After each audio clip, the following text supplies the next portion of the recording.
What's going on, guys? So we are wrapping up our time out here at Living Vehicle in Santa Barbara, California. So I got my good friends now with me. I got Matt and Joanna, and they are not only the owners, but they're also married, and they've been living the RV lifestyle for a long time. Starting off in living in Airstreams, living in boats, traveling in Class A's, renovating over 400 RVs. The combined knowledge between you two when it comes to RVs is extraordinary, and the culmination of all of that, plus your background as an architect, is what created the Living Vehicle product.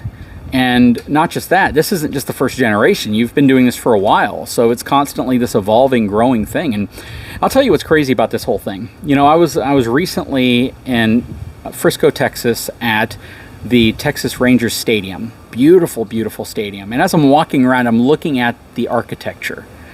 And in my mind, I'm thinking the ability to create something like this is mind-boggling. I just can't understand how it can be done. The last time I had that feeling was walking through one of your RVs now. Wow. It's kind of mind-blowing to a degree because, you know, I've been doing these videos for a long time. And as I do videos, it doesn't matter what price point I do a video at. There's always this comment that appears.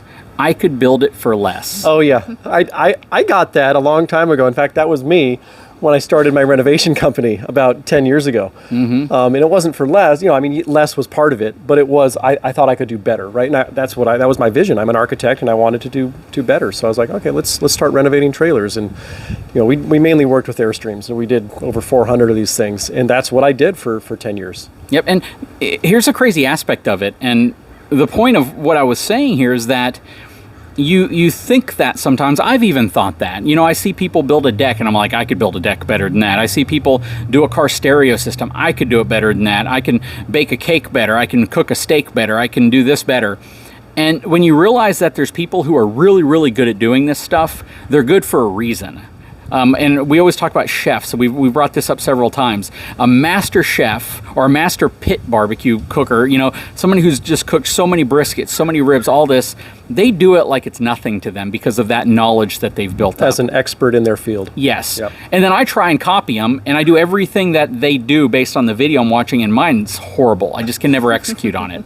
Now, take that type of skill set and magnify it times 1,000 to do something like this. As much as people like to make this claim, I can do it myself.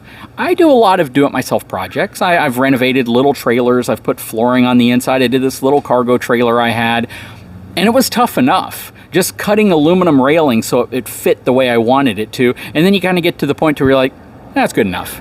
Right? You don't see that on here. It's not any of this, it's good enough.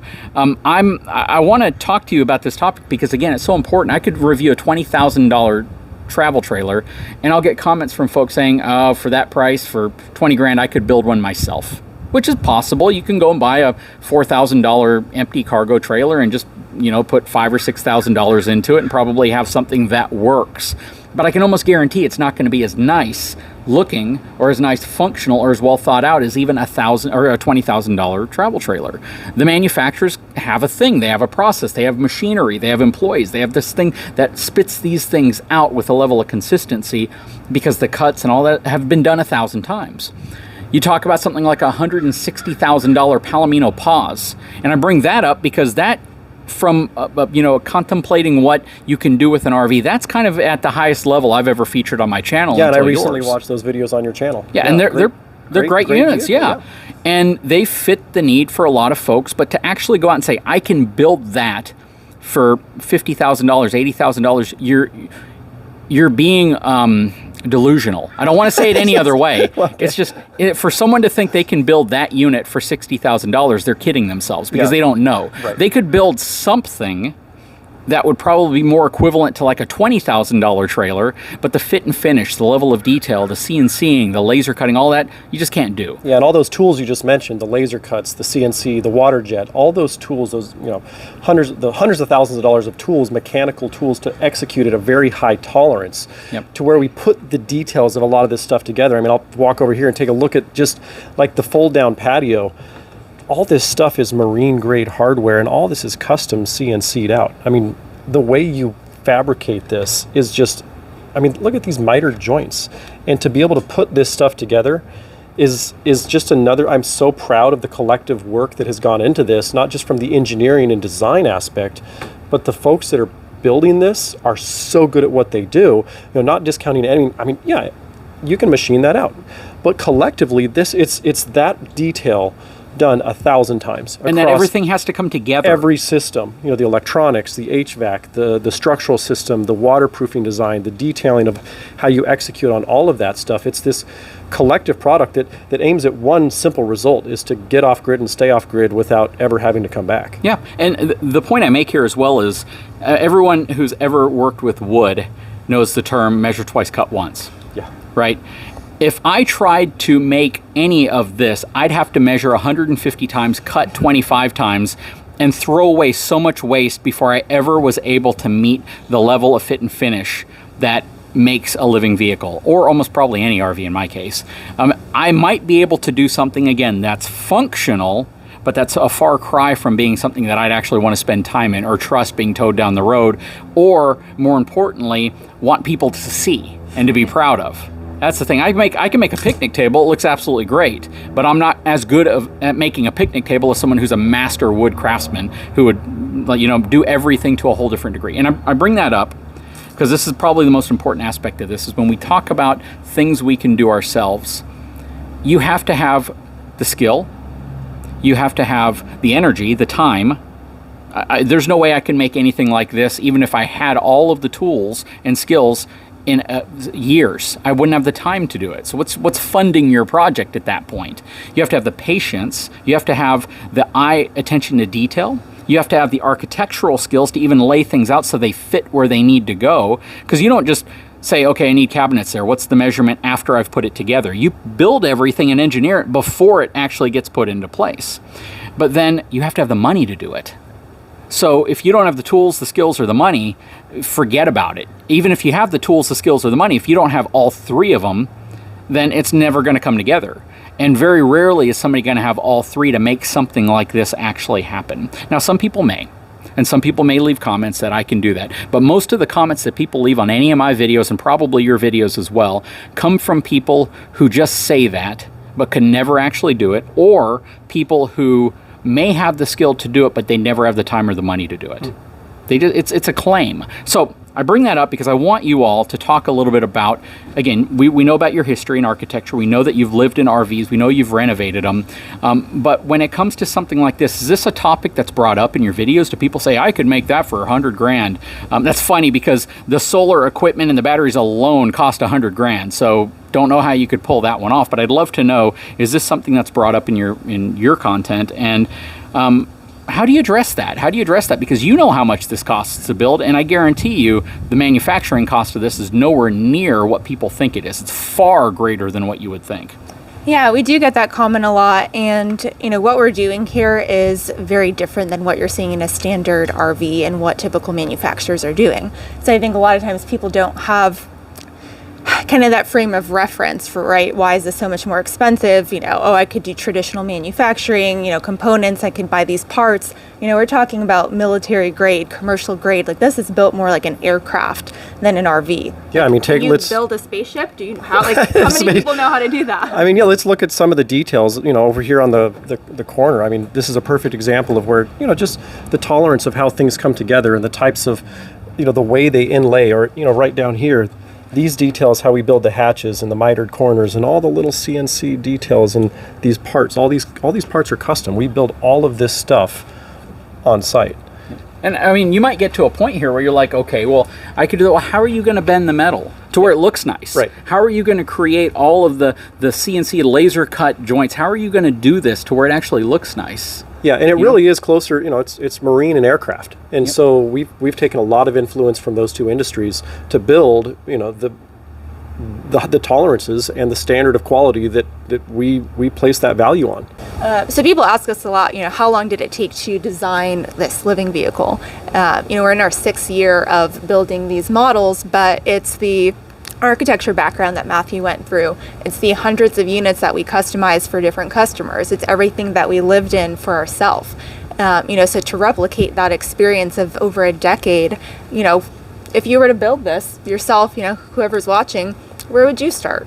Yep. And what about the engineering background? Right. I mean, and then it's not just engineering. It's there's so many different professions that go into every aspect of this, because the electrical engineering alone is mind-boggling. To put together this energy system that does what it does in the most simplistic way, like every component has been hand selected and vetted over time to make sure the functionality is top shelf and is going to perform when it matters most. Yep.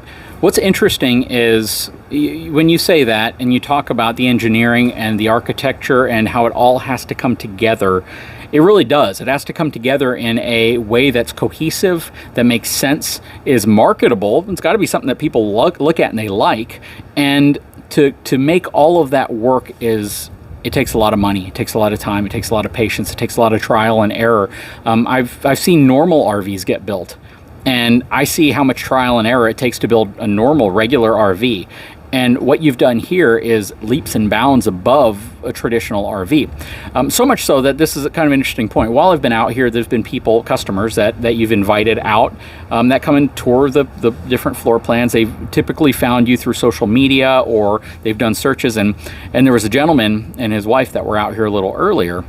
And I was coming off of a unit I was reviewing over there, and they were about to go on to that unit, and they were taking a look at it. And what was interesting is I came off of it, and I introduced myself. I said, hey, these are phenomenal units. And they're like, really? And then they kind of dove into it, and they started talking about, or I asked them what their current RV situation looks like. And they said, we have an Airstream. I was like, well, that's interesting, because this is essentially, evolving from an Airstream kind of history. So that's kind of interesting. So I was like, so what do you think of these things? And they're like, they're amazing. They blow me away. It's crazy.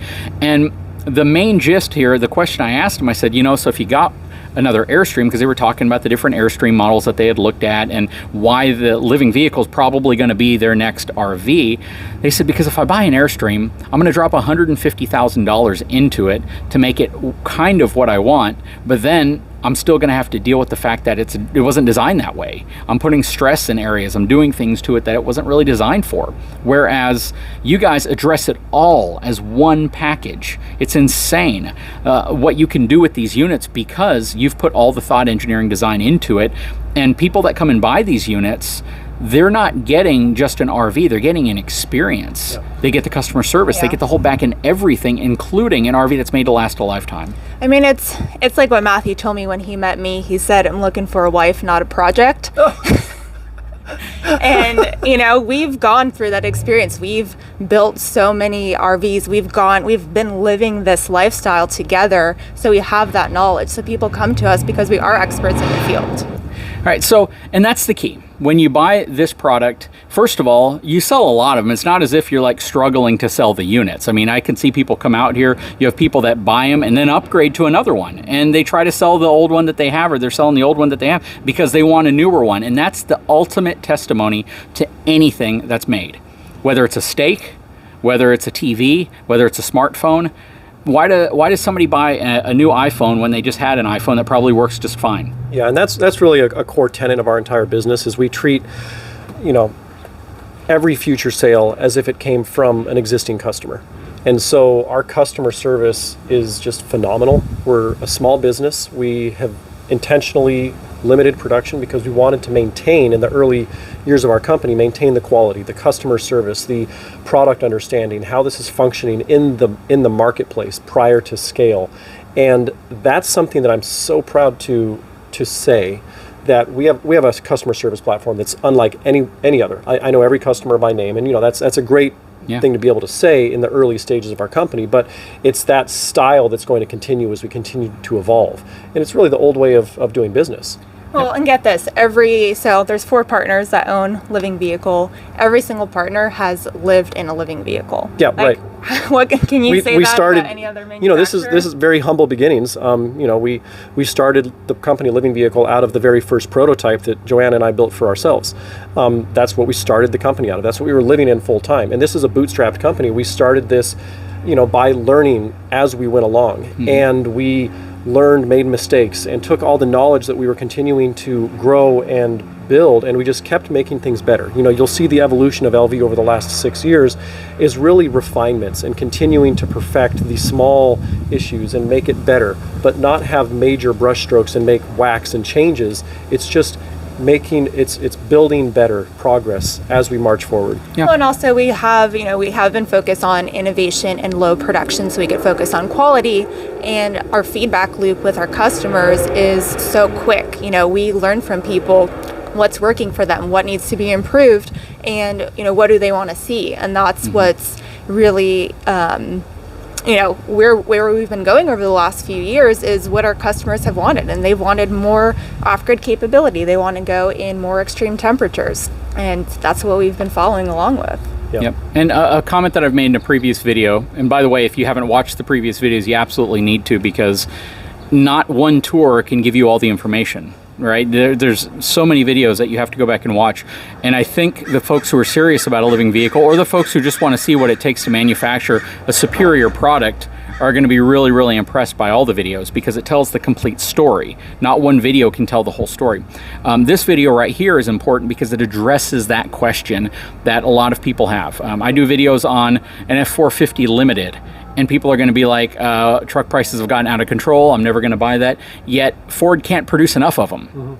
You know, same way when you look at a new Denali 3500 dually, as high-end as a $100,000 vehicle as that is, they can't produce enough of them to keep up with demand. So there are people that are buying higher-end products. This is definitely a luxury, niche, high-end travel trailer. It's not meant to be a high volume $50,000 Jayco. That's never been the goal here.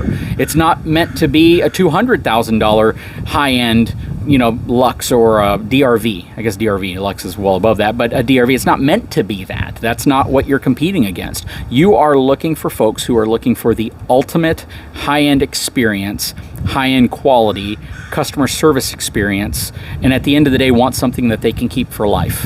And it's interesting again because these trailers, even some of the pre-owned models that people are trying to sell so they can take advantage of their new one, even those units, you say these are lifetime things. Why would somebody trade in a unit? That's a great question when they could keep it for life, but they love the product so much that they want to follow your innovation and they want to get that next thing because that's important to them. And it also just speaks to the fact that there's a market for it. That's the key. As much as people like to generally claim things are too expensive, people will pay for quality and value may mean different things to different people. But the owners that have these, it's a small niche community, but they love them. And that's the key. You have a great bond with your customers. Both of you are part of the reason people buy the product. It's not the product itself and the passion that you represent. You have to have passion for a product that sells between $300,000 and $800,000 roughly. You have to have a passion for that product because people want you to explain to them why they should spend their money on it. And here's a fact that a lot of people don't think about. The people that buy these may be business owners, maybe people that are very, very focused on attention to detail. They run businesses where attention to detail to their customers is super important. So when they're shopping for a product for themselves and they're going to spend that much money, it's got to pass the highest level of fit, finish, quality standards, and value proposition. No one just wants to blow money just to blow money. Oh, and it's an extremely high bar. Those type of customers place an extreme detail. They have an eye for detail, an eye for quality. And to be able to meet that market segment is an extreme challenge. And I am so proud as to what we have created here over the last couple decades. The manifested result that what is a living vehicle today meets every standard of quality that I could possibly imagine. Folks come here and they have a preconception about what the quality of LV is, and it's great. But then they come here and they get to experience and touch and open the doors and the hatches. JD, you got to experience our hatch quality for the first time while you were here. That's a visceral experience that people get to understand. And you get a kid in a candy store with those hatches. Seriously, the hatch to me feels like it's probably more expensive than my RV. I mean, it's crazy just the quality that goes into it. I don't know why I'm fixated on hatches so much. But. Well, the thing is, we're talking a lot about aesthetics and the design, but it's not just about it looking very pretty. It's can it function? The way that our customers are using this product, they're going off grid. They're staying for weeks at a time with their family, creating their own energy, creating their own water. You want to make sure that this unit is performing the way that it's designed to when you're off grid in the middle of nowhere. Yep, and the simplicity behind a lot of things. Sometimes simplicity actually is more expensive because you have to do things to make things more simple. Yeah, the complexity behind minimalism is Absolutely. really the challenge, and then making it simple to the user, to those who interact with it, so that it just works. You know, that it feels right and it just works, and that's the best goal that we have. You know, form follows function. It needs to work and it needs to feel great. Yep, and to wrap things up from my side, then you guys can give some closing comments if you'd like. Thank you for having me out here. I'm blown away. I rarely say that. I've filmed a lot of RVs. I've been to a lot of manufacturing plants. I've seen things that I like, but there's always some things that I don't like. I can't really think of anything I don't like other than the fact that you don't make enough floor plans. It'd be cool if you made a bunch more floor plans. But that said, I'm saying this from the bottom of my heart, and honestly, highest quality RV I've ever reviewed on my channel, bar none. Nice. Nothing comes close. Wow. I just want you to know, same as the TRA, the lady from TRA that came through who does all the green stuff and rates the different manufacturers on how well they're producing sustainability and things like that. She ranked this thing off the charts. I mean, that was crazy too, to kind of hear that. She's like, we might need to create a new chart because what this thing ranked at is so far above anything else that's ever been produced. So I appreciate that. I appreciate the time, great energy. It's really been awesome coming out here. So very cool, and I love the trucks. Oh, well, JD, it's been awesome to meet you. I've enjoyed following your channel for a while now, and you know, it's great to finally get you out here and to see Living Vehicle. You know, it's great that it's been a few years before you finally got to see the product and where it's at today, because we finally reached that point that I'm really proud of what we've created. And I'm really humbled that you were able to come and share your view on what we're doing here. And I'm just looking forward to being able to get the word out as we continue to grow. Thank you. Yeah, thank you. It's not a lot of people have come out here. We've been kind of quiet. We do low production, like I said. And so for somebody like you who does this for a living, reviews RVs, to say what you've said and be able to look at every single detail and really see what we're doing here, we appreciate the kind words and you sharing this with your channel. Well, it's going to be interesting to see where it goes from here, because this may have opened you up to a whole new customer base, and it's going to be interesting to see if you can keep up with demand. So anyways, thanks so much, JD. Yep, guys, definitely go back and check out the videos. You have to. They talk more about the origin of how this all started, their history, much deeper dive into kind of what took place prior to this and what they did. Because again, I made this point in a previous video. I would probably venture to say there's nobody who watches my channel who has more knowledge of deconstructing and working on RVs than this couple right here. So go back and you'll understand why. A lot of great videos. We toured pretty much everything out here. We toured these trucks, which are absolutely amazing. I'm giving you a sneak peek at the front of this truck so you can go and look at this amazing 4500 Ram, as well as their F350, both living vehicle trucks that they can build and sell you at the cost to build it. It's pretty cool. They don't mark it up, which is super cool. So they can get you the right truck for the application if that's what you're looking for as well. Anyways, guys, I sure hope you've enjoyed this video. Again, check out the other videos. Link in the description to Living Vehicle's website so you can go see what product they have, their floor plans, what's available, and most importantly, their pricing, because it's going to be important to know what you're getting into and how much it's going to cost you. Guys, if you haven't had a chance, take a moment. Please subscribe to my channel, give me a thumbs up, and we'll talk to you again very soon.